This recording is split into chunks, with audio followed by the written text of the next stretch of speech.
anakku, berpeganglah pada perkataanku, dan simpanlah perintahku dalam hatimu. Berpeganglah pada perintahku, dan engkau akan hidup. Simpanlah ajaranku seperti biji matamu.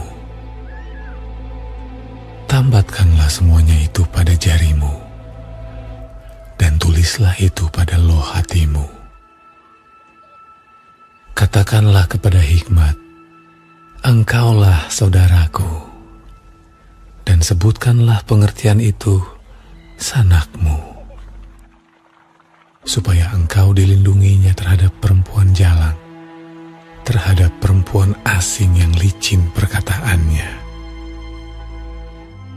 Karena ketika suatu waktu aku melihat-lihat dari kisi-kisiku, dari jendela rumahku, kulihat di antara yang tak berpengalaman, kudapati di antara anak-anak muda seorang teruna yang tidak berakal budi, yang menyeberang dekat sudut jalan, lalu melangkah menuju rumah perempuan semacam itu pada waktu senja, pada petang hari, di malam yang gelap. Maka datanglah menyongsong dia seorang perempuan berpakaian sundal dengan hati licik, cerewet dan liat perempuan ini. Kakinya tak dapat tenang di rumah. Sebentar ia di jalan dan sebentar di lapangan. Dekat setiap tikungan ia menghadang. Lalu dipegangnyalah orang teruna itu dan diciumnya. Dengan muka tanpa malu berkatalah ia kepadanya, "Aku harus mempersembahkan korban keselamatan, dan pada hari ini telah kubayar nasarku itu. Itulah sebabnya aku keluar menyongsong engkau, untuk mencari engkau, dan sekarang kudapatkan engkau. Telah kubentangkan permadani di atas tempat tidurku, kain lenan beraneka warna dari Mesir. Pembaringanku telah kutaburi dengan mur, gaharu, dan kayu manis. Marilah kita memuaskan berahi hingga pagi hari, dan bersama-sama menikmati asmara. Karena suamiku tidak di rumah. Ia sedang dalam perjalanan jauh, sekantong uang dibawanya. Ia baru pulang menjelang bulan purnama." Ia merayu orang muda itu dengan berbagai-bagai bujukan. Dengan kelicinan bibir ia menggodanya. Maka tiba-tiba orang muda itu mengikuti dia seperti lembu yang dibawa ke pejagalan, dan seperti orang bodoh yang terbelenggu untuk dihukum, sampai anak panah menembus hatinya, seperti burung dengan cepat menuju perangkap, dengan tidak sadar bahwa hidupnya terancam. Oleh sebab itu, hai anak-anak, dengarkanlah aku. Perhatikanlah perkataan mulutku. Janganlah hatimu membelok ke jalan-jalan perempuan itu, dan janganlah menyesatkan dirimu di jalan-jalannya. Karena banyaklah orang yang gugur ditewaskannya, sangat besarlah jumlah orang yang dibunuhnya. Rumahnya adalah jalan ke dunia orang mati, yang menurun ke ruangan-ruangan maut.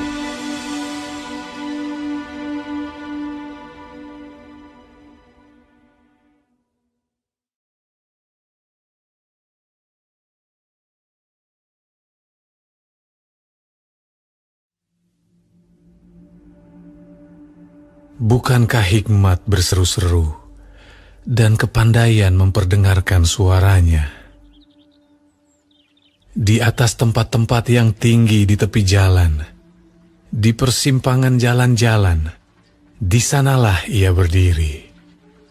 Di samping pintu-pintu gerbang, di depan kota, pada jalan masuk, ia berseru dengan nyaring, "Hai para pria, kepadamulah aku berseru.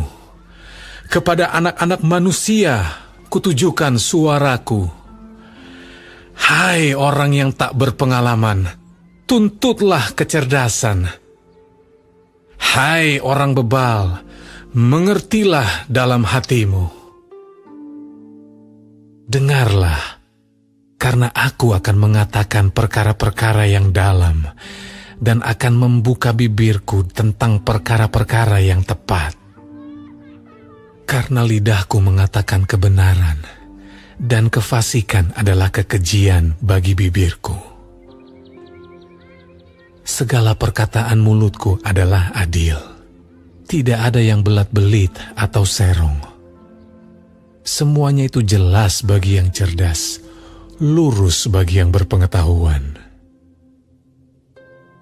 Terimalah didikanku lebih daripada perak, dan pengetahuan lebih daripada emas pilihan. Karena hikmat lebih berharga daripada permata, apapun yang diinginkan orang tidak dapat menyamainya. Aku, hikmat, tinggal bersama-sama dengan kecerdasan, dan aku mendapat pengetahuan dan kebijaksanaan. Takut akan Tuhan ialah membenci kejahatan.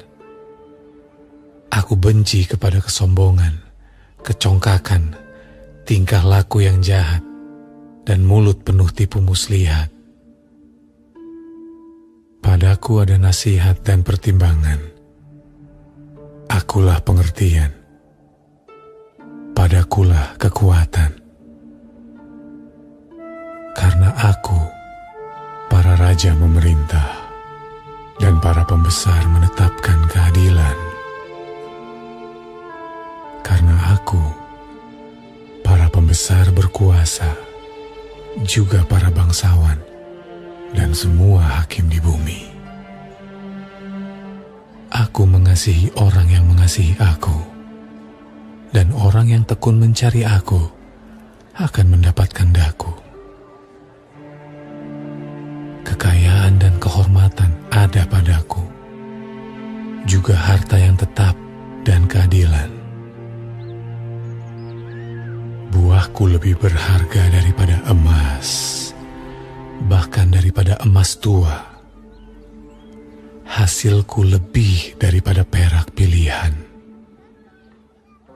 Aku berjalan pada jalan kebenaran, di tengah-tengah jalan keadilan, supaya kuwariskan harta kepada yang mengasihi aku, dan kuisi penuh perbendaharaan mereka.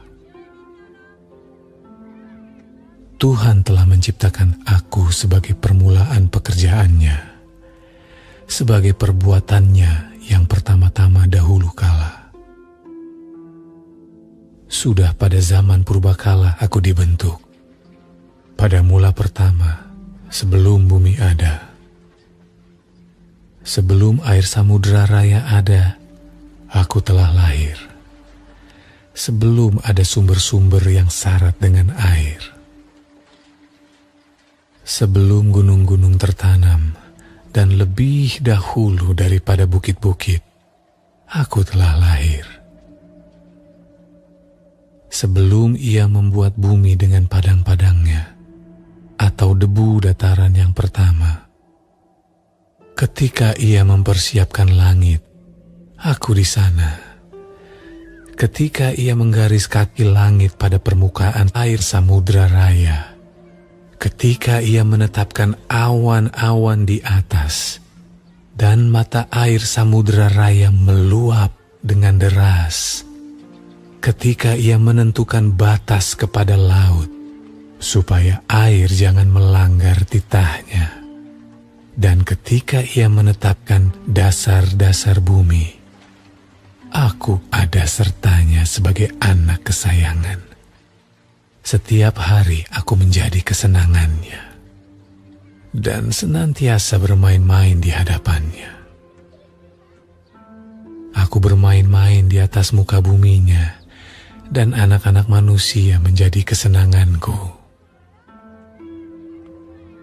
Oleh sebab itu, hai anak-anak, dengarkanlah aku, karena berbahagialah mereka yang memelihara jalan-jalanku. Dengarkanlah didikan, maka kamu menjadi bijak. Janganlah mengabaikannya. Berbahagialah orang yang mendengarkan daku, yang setiap hari menunggu pada pintuku, yang menjaga tiang pintu gerbangku. Karena siapa mendapatkan aku, mendapatkan hidup, dan Tuhan berkenan akan dia. Tetapi siapa tidak mendapatkan aku, merugikan dirinya. Semua orang yang membenci aku, mencintai maut.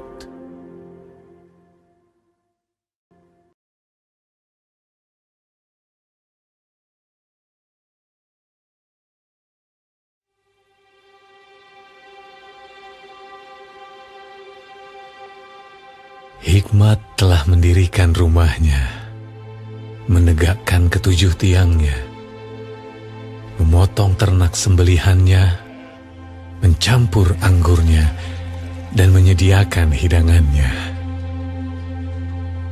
Pelayan-pelayan perempuan telah disuruhnya berseru-seru di atas tempat-tempat yang tinggi di kota. Siapa yang tak berpengalaman, singgahlah kemari. Dan kepada yang tidak berakal budi, katanya, marilah, makanlah rotiku, dan minumlah anggur yang telah kucampur. Buanglah kebodohan, maka kamu akan hidup, dan ikutilah jalan pengertian. Siapa mendidik seorang pencemooh, mendatangkan cemooh kepada dirinya sendiri. Dan siapa mengecam orang fasik, mendapat celah. Janganlah mengecam seorang pencemooh, supaya engkau jangan dibencinya. Kecamlah orang bijak, maka engkau akan dikasihinya. Berilah orang bijak nasihat, maka ia akan menjadi lebih bijak.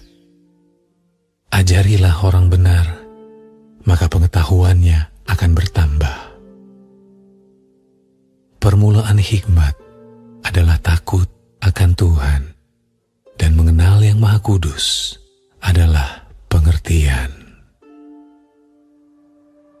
Karena oleh aku umurmu diperpanjang, dan tahun-tahun hidupmu ditambah. Jikalau engkau bijak, kebijakanmu itu bagimu sendiri. Jikalau engkau mencemooh, engkau sendirilah orang yang akan menanggungnya. Perempuan bebal cerewet, sangat tidak berpengalaman ia, dan tidak tahu malu. Ia duduk di depan pintu rumahnya, di atas kursi di tempat-tempat yang tinggi di kota, dan orang-orang yang berlalu di jalan, yang lurus jalannya, diundangnya dengan kata-kata, siapa yang tak berpengalaman, singgahlah kemari.